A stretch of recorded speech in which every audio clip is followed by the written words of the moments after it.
Kebakaran terjadi di kawasan padat penduduk, Rabu siang 31 Juli 2024 sekitar pukul 14 WIB.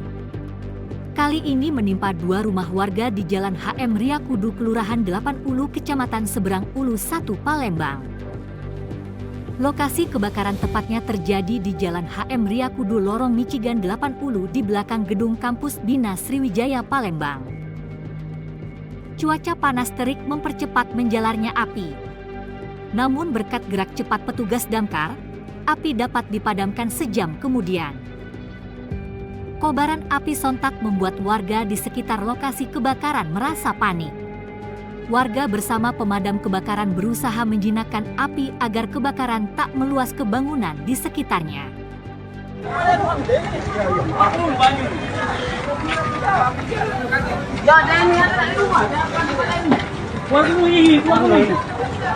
Jangan baju.